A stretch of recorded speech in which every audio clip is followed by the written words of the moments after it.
Personnellement, ce qui m'a le plus marqué, c'est les entrées d'actes sous ces registres où je trouvais des morts sans vie.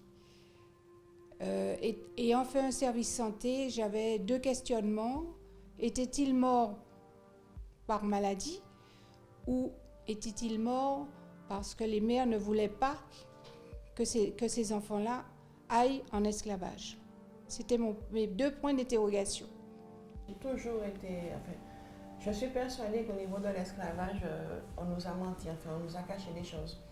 Et donc, en venant ainsi lire les registres, les consulter, rien qu'en lisant, il y aura forcément des faits, des trucs qui vont être, que je verrai. C'est la découverte en fait de documents, de renseignements, de sources insoupçonnées. La découverte de sources insoupçonnées, beaucoup de renseignements sur la population sur les différentes communes sur lesquelles j'ai pu travailler, que j'ai pu dépouiller en fait des actes. La découverte aussi de métiers qu'on n'aurait pas pensé, sur les relations humaines, sur la vie de ces gens. En fait, il faut lire entre les lignes. Ça donne une autre image en fait des rapports, voilà, de cette époque-là, des rapports humains. Très souvent, on pense, quand on travaille à l'extérieur du système, on pense qu'on connaît déjà pas mal. Et quand on arrive dans le système, on voit qu'il nous manque beaucoup de choses.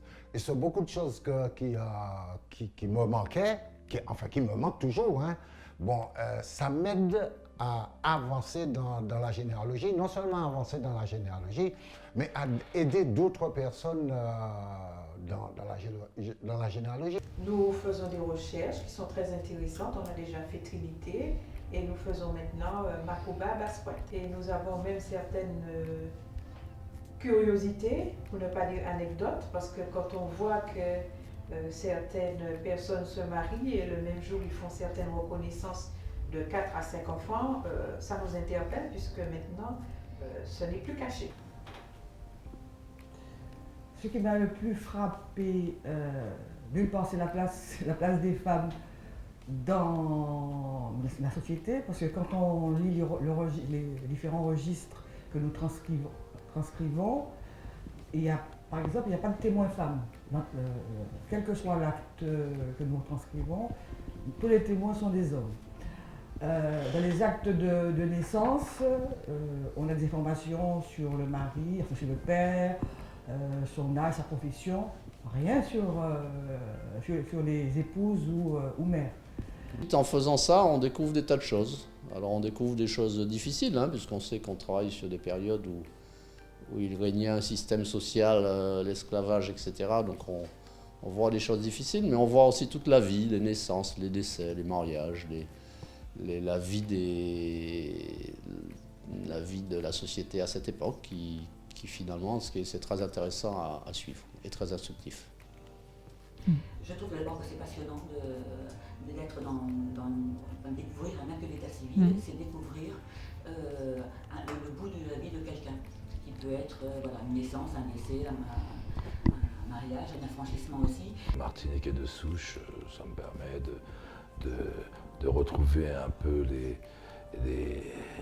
comment dirais-je, la façon de vivre des gens et puis comment se constituent les vieilles familles martiniquaises. C'est une histoire, l'histoire de la Martinique que l'on découvre à travers les individus, les actes que l'on traite. Par exemple, quand on va traiter un acte de mariage, on a presque l'histoire de quelqu'un. Il s'est marié avec telle personne qui faisait telle chose, et dans les actes d'affranchissement aussi, on découvre une famille qui jusqu'à là n'était pas connue, avait plusieurs enfants que la mère ou le père n'avait jamais déclaré. Donc des individus qui vivaient mais qui civilement n'existaient pas. Tout ça, ça m'a plu. Et puis les métiers d'avant, je découvre des métiers dont je n'avais jamais entendu parler. Et dans certaines communes, je me rends compte que ces communes sont spécialisées dans certains métiers. Par exemple, à Basse-Pointe, on retrouve beaucoup de gens qui travaillent dans la marine. Bon, je ne me rappelle pas des expressions, mais par exemple, calfat. Par exemple, au Robert, on retrouve beaucoup de calfat, des gens qui travaillaient sur des bateaux. Ce n'est pas forcément des pêcheurs, mais des gens qui travaillent sur des bateaux. Et puis des expressions que je ne connaissais pas, quoi. Du vieux français. Nous avons eu une formation pour la lecture des écritures anciennes. Nous avons eu aussi comment dire, une formation aussi au niveau du contexte historique. Voilà, donc tout un bénéfice, tout un enrichissement pour celui qui vient. Voilà. Il faut aimer, c'est très intéressant, mais il faut aussi savoir lire les registres. Et à ce moment-là, quand on sait lire, on a beaucoup de découvertes. Je trouve que c'est une expérience très enrichissante. Quand même, ça fait une formule un peu bateau, mais c'est très enrichissant parce que bon, ça m'a permis de faire beaucoup de points avec nos ancêtres, la façon dont ils vivaient, certaines professions dont je n'avais même pas l'idée qu'elles pouvaient exister. J'ai voulu d'abord savoir ce qu'il en était de moi-même concernant ma propre histoire. Et je voulais aussi remonter l'histoire pour savoir qui étaient mes parents, les parents de mes parents, jusqu'à ce que j'arrive à savoir le maximum concernant mes ascendants. Donc là, je les ai connus, au moins leur nom, nom, prénom. J'ai aussi connu leur activité dans la société. J'ai même parfois éprouvé beaucoup d'émotions quand j'ai découvert, leurs activités, leur vie. Et j'avais le sentiment en fait de participer un peu à leur existence. C'était très important pour moi de retrouver ces ascendants. À force de lire les documents, ce qu'on lit finit par prendre une autre signification. On ne se contente plus d'aligner les mots les uns après les autres, mais après on voit vraiment la signification des mots. Par exemple, on va constater que sur certains actes, on va mettre l'ethnie de la personne. On va mettre créole, mulâtre, sans couleur, tout couleur, enfin des choses comme ça. Et au fur et à mesure, ces indications-là vont finir par interpeller. Et puis ça enrichit. Là, je me suis renseignée pour savoir. J'ai vu que les tout couleurs ou les sans couleurs, c'est un peuple d'Afrique. On voit la région d'où ils sont venus. Rien que sur des petites choses comme ça, qui au départ n'avaient pas de signification. Lorsqu'on va marquer mulâtre et tout, on voit bien le métissage, tous les liens qui ont été faits entre-temps. Rien que des petites choses comme ça, ouais. Tout ça très intéressant. Il y a eu la première session où on a appris à travailler avec le registre, la découverte d'une part de cette écriture un peu particulière, et ensuite un peu de curiosité sur ce qui se passait en 1800, sur les naissances, sur les professions, sur la situation des gens, des rappels à l'histoire et même des nouvelles connaissances, puisque comme beaucoup de Martiniquais, je n'ai pas une très très bonne connaissance de notre histoire. En découvrant certaines choses, on a discuté entre bénévoles et certains savaient des choses, donc on s'est enrichi à plus d'un titre. Avant l'abolition de 1848, je trouve qu'il y a eu quand même beaucoup d'affranchissement sur la période 1830-1848. Bon, je n'ai pas fait de statistiques, mais j'ai comme ça, là, au jugé, je me dis qu'on doit avoir bien la moitié des actes d'état civil produits sur la période qui étaient des affranchissements, en fait. Arrivé ici, ça m'a permis d'entrer un peu plus dans la BNP, d'aller peut-être là où j'avais pas osé. J'avais pas osé chercher. Hein. Aujourd'hui, bon, ben, je vais chercher un peu plus. Découvrir sa famille qui était esclave loin dans le temps, ce fut une très bonne chose et je conseille à tous ceux qui n'ont pas encore fait cette démarche, faites-le.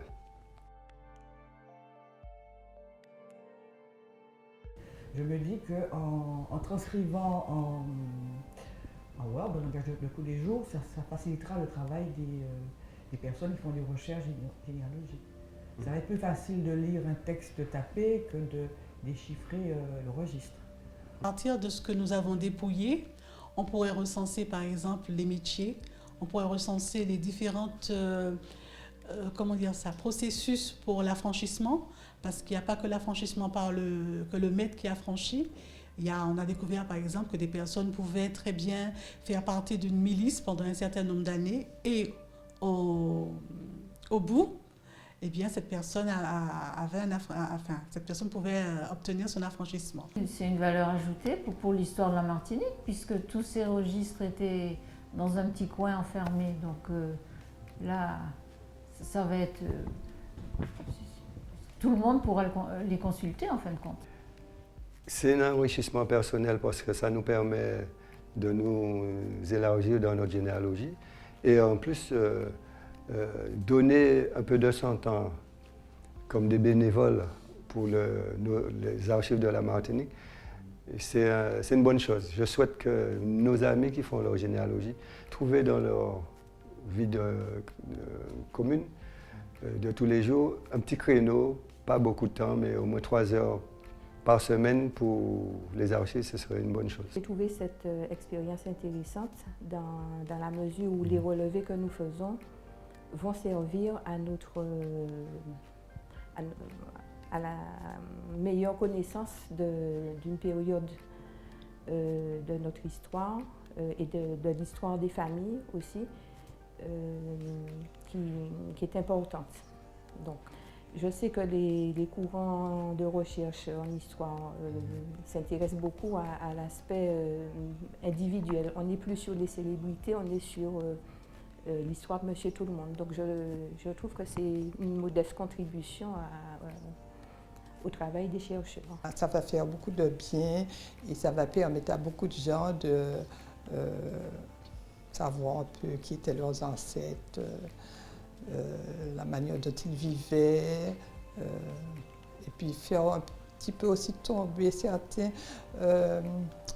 appréhensions qu'on avait vis-à-vis de nos ancêtres esclaves, pas esclaves, blancs, pas blancs.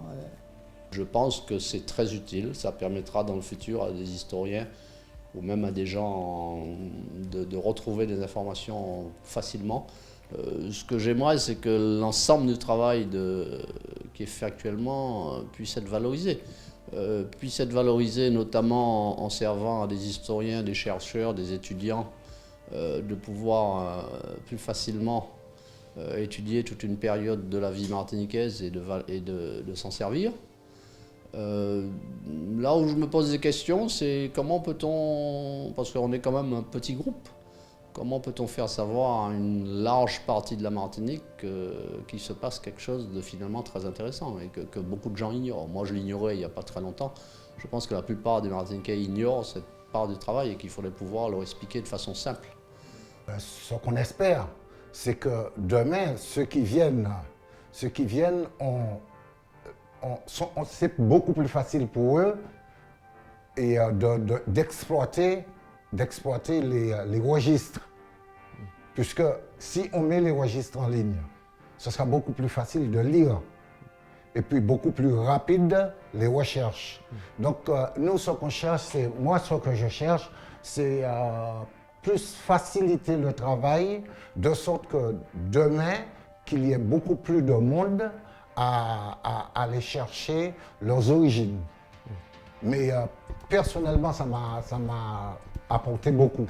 Un enrichissement personnel, parce que bon, moi c'est une page d'histoire que je découvre, j'apprends l'histoire de la Martinique, et puis c'est une contribution aussi à l'histoire pour les générations futures. C'est-à-dire que là maintenant, lorsqu'on aura collecté un sacré nombre de documents, lorsque quelqu'un voudra faire sa généalogie ou même remonter, il va sur le site de la BNPN, il tape son nom et clac, tout s'enchaîne.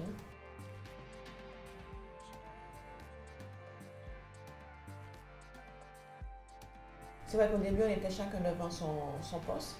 Et puis au fur et à mesure, on s'est détendu, on se parle, on échange. Si on a vu des trucs bizarres, on échange entre nous. Ouais. On s'amuse, on s'éclate. Déjà, on se fait des amis. Parce que bon, on arrive, on ne se connaît pas. Et quand on travaille en tandem, Donc on échange avec quelqu'un et puis au fil du temps, eh bien, on devient amis. Et puis l'heure passe tellement vite, c'est 3 heures de temps passé, mais on a l'impression d'avoir fait 1 heure.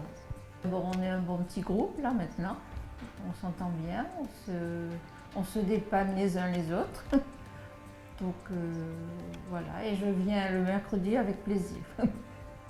On fait de très belles rencontres, on échange beaucoup, on parle beaucoup. Et on apprend aussi beaucoup. L'entraide, la gentillesse. Et puis voilà. Je passais de bons moments le mercredi ici.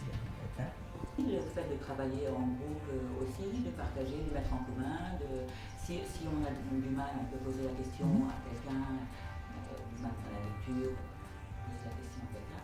Et je trouve que, en fait, je rencontre aussi beaucoup de gens très intéressants.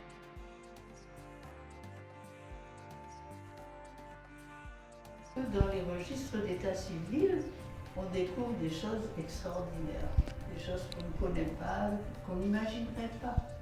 Et c'est vraiment très intéressant. Tant que j'ai la forme physique, je serai toujours curieuse de l'histoire de mon pays. Je ne cesse pas d'apprendre parce que la Martinique a une histoire multiculturelle. Donc, dans tous les domaines, on a toujours à apprendre.